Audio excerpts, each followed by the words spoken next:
J'ai grandi dans une famille pas du tout croyante à la base. J'ai suivi tout l'enseignement scolaire classique avec le catéchisme, etc. Mais pour moi, c'est vrai que ça a jamais été quelque chose qui me parlait beaucoup, en fait. J'ai jamais vu, par exemple, Jésus comme quelqu'un de réel, en fait, à l'époque.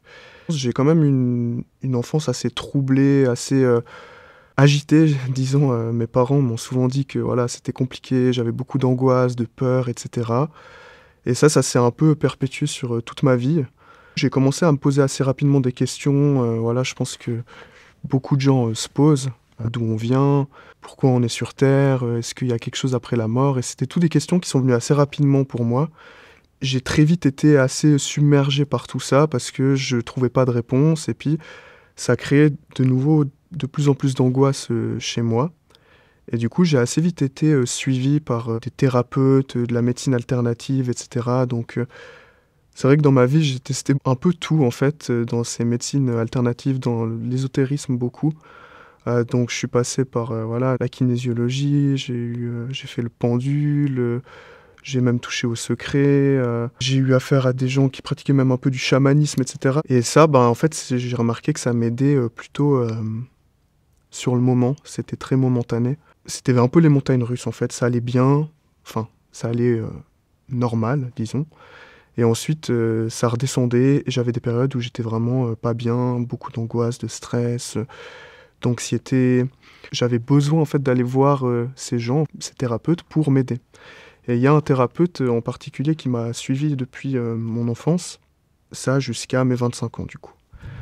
Au début du confinement, donc là, j'ai eu une période où vraiment mes angoisses, ça devenait vraiment intense. Et avec cette période un peu bizarre qu'on pouvait vivre, c'est vrai que je sentais que ça grandissait toujours plus en moi et j'avais ce mal-être qui augmentait constamment. Ben, je me rappelle qu'un jour, je suis allé voir ce thérapeute justement. C'était une séance vraiment compliquée, je me sentais hyper mal, comme si tout était noir en fait autour de moi. J'étais vraiment dans les ténèbres quoi. Et puis à la fin de la séance, je me souviens que il m'a dit: «Écoute, je sais plus quoi faire avec toi, je peux plus rien faire pour toi».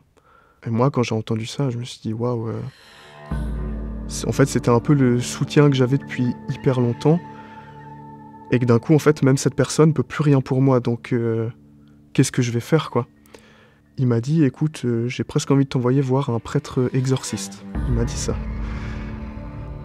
C'était hyper dur parce que en fait, toutes ces choses spirituelles me faisaient peur parce que j'y croyais, en fait. J'ai toujours été assez spirituel comme personne et du coup, quand il m'a dit ça, je me suis dit: «Waouh, en fait, ça se trouve, je suis possédé», ça m'a fait hyper peur et du coup, je suis rentré chez moi, c'était, la catastrophe. Je me rappelle, j'en ai parlé à ma maman, j'ai fondu en larmes complètement. J'étais là: «Mais je comprends pas, je veux pas aller, là-bas, enfin, je veux pas faire ça» et entre deux, ma sœur m'avait, appelé, ma sœur qui était croyante depuis quelque temps. Elle s'était convertie depuis 1 ou 2 années à ce moment-là et elle m'a appelé, elle m'a dit: «Mais tu sais Maxime, moi je pense que la réponse, c'est Dieu». Et moi j'étais là: «Mais laisse-moi tranquille avec ton Dieu, ça me parle pas du tout» et j'ai toujours, été contre ça. J'ai vraiment, ça me parlait pas du tout. À ce moment-là, j'avais beaucoup d'oppression la nuit, je sentais, des présences un peu dans ma chambre, des choses, c'était difficile à expliquer en fait parce que je comprenais pas trop. Ma maman, elle connaissait une dame qui faisait un peu de la kinésiologie et du coup, je suis allé voir cette dame. Bah là, un peu miracle, tout va bien d'un coup.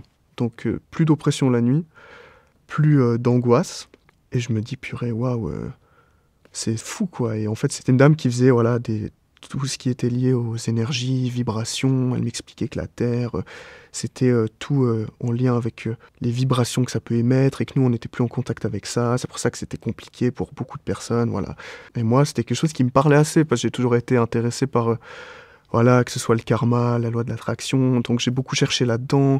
Même le bouddhisme, ça me parlait pas mal, donc quand elle m'a dit ça, je me suis dit: «Bah ouais, en fait, c'est ça, depuis tout ce temps, je cherchais ça». J'ai continué d'aller, chez elle, de temps en temps et puis, ça allait assez bien et en fait, ça m'a permis d'être assez stable pendant 1 ou 2 ans et ensuite, je suis parti en voyage à l'étranger, pendant, 3-4 mois tout seul et quand je suis revenu, là, ça a été très compliqué pour moi. À ce moment-là, bah, j'ai senti que les angoisses commençaient à revenir, ces oppressions qui commençaient à revenir. Je me suis dit: «Bon, de toute façon, je sais que j'ai déjà été dans cette situation et que je sais comment aller mieux. Donc j'ai recontacté cette personne et je suis allé la voir.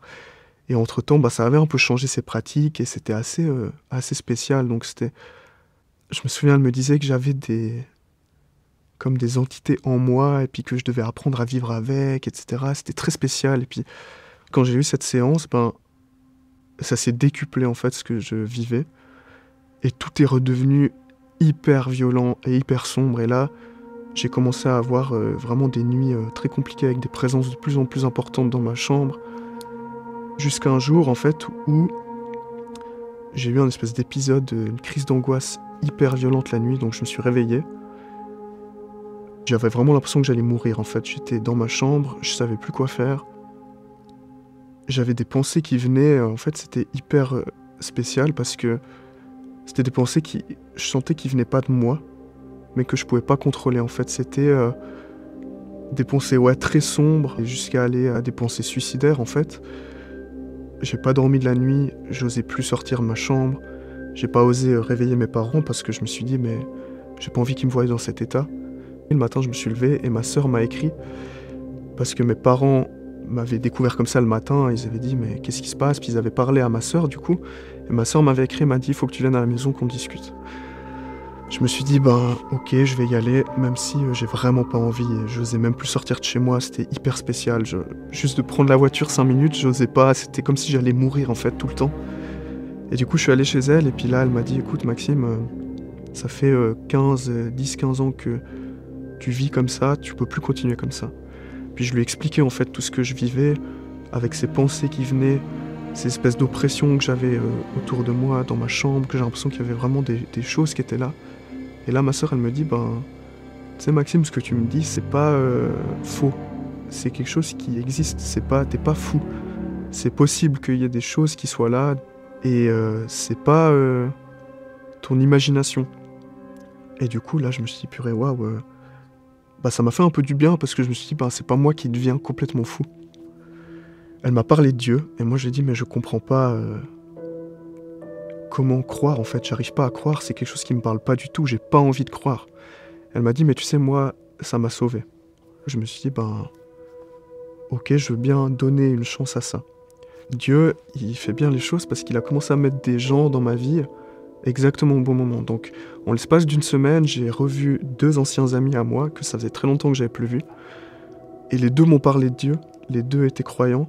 Je me suis dit, ok, c'est quand même un peu bizarre parce que on m'a jamais trop parlé de ça. Et puis là, c'est des personnes que je connaissais, puis qu'à ce moment-là, ils viennent me parler de ça.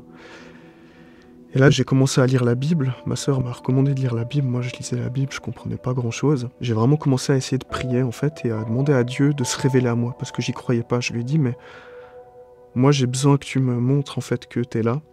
Je lisais beaucoup, je priais beaucoup, je demandais à Dieu. Et jusqu'au jour, en fait, j'étais ici dans ce cinéma, justement. À la fin des séances, je fais un peu de la surveillance, donc j'ai un peu de temps pour moi. Et du coup, je lisais la Bible, et là, j'ai lu un passage, donc le Sermon sur la montagne, dans Matthieu 5. J'ai lu le passage où Jésus dit « Vous êtes la lumière du monde ». Et en fait, quand j'ai lu ça, j'ai senti quelque chose en moi arriver. Et je sentais quelque chose qui me disait « Faut que tu demandes à Dieu pardon ». Je me suis mis à un endroit tranquille, et puis j'ai commencé à prier. Et là, j'ai senti que je devais demander pardon pour toutes ces choses que j'avais cherchées, en fait. Toutes les fois où je m'étais détourné de Dieu et j'avais cherché des réponses dans d'autres choses, toutes les pratiques ésotériques que j'ai pu faire. Et j'ai commencé à demander pardon, et en fait, pendant 30 minutes, je pense, j'ai fait que de pleurer. Je me suis vidé complet. C'était hyper intense, c'est quelque chose que j'avais jamais vécu. Et j'étais là, j'avais plus rien. Et d'un coup, j'ai commencé à sentir quelque chose... c'était une chaleur, une paix qui venait en moi, vraiment une sensation hyper paisible. Et c'est comme si quelque chose me remplissait de nouveau, en fait, que j'étais renouvelé, re-rempli. Et puis c'est là que j'ai rencontré Jésus, en fait. Et depuis là, ça a commencé à être beaucoup mieux dans ma vie. J'ai dû me libérer de beaucoup de choses, j'ai dû fermer des portes à beaucoup de choses, en fait, vu que, avec toutes les pratiques que j'ai pu faire, ça a ouvert forcément beaucoup de choses pour l'ennemi, en fait. À partir de là, moi, ça a tout changé dans ma vie. C'était assez fou, l'avant et l'après. En tout cas, je vois mes amis ou mes proches me le disent assez, quoi, que ça se voit sur moi. Et pendant quelques temps, en fait, j'avais le pied d'un côté et le pied de l'autre. J'osais pas vraiment me donner à Dieu complètement. Et un jour, je me rappelle, c'est le seul rêve de ma vie que je me souviens. Et il est venu me parler en fait en rêve. Et il est venu me dire, tu dois t'abandonner à moi si tu veux être vainqueur, en fait. Si tu veux avoir la victoire à la fin, tu dois t'abandonner à moi. Et je me souviens, c'était un rêve assez spécial. Et Jésus, il est venu vers moi. Il était là dans mon rêve et il m'a pris dans ses bras. Il m'a dit, il faut que tu t'abandonnes à moi. Et depuis là, je me suis dit, ok, faut que je franchisse le pas. Ma vie a complètement changé. J'avais pas de but avant et maintenant, je sais quoi là, mon but sur Terre, c'est de vivre pour Dieu en fait et de faire sa volonté. Et je me suis rendu compte que toutes les choses dans lesquelles j'étais avant, toutes les réponses que j'avais cherchées dans toutes ces autres choses, c'était temporaire.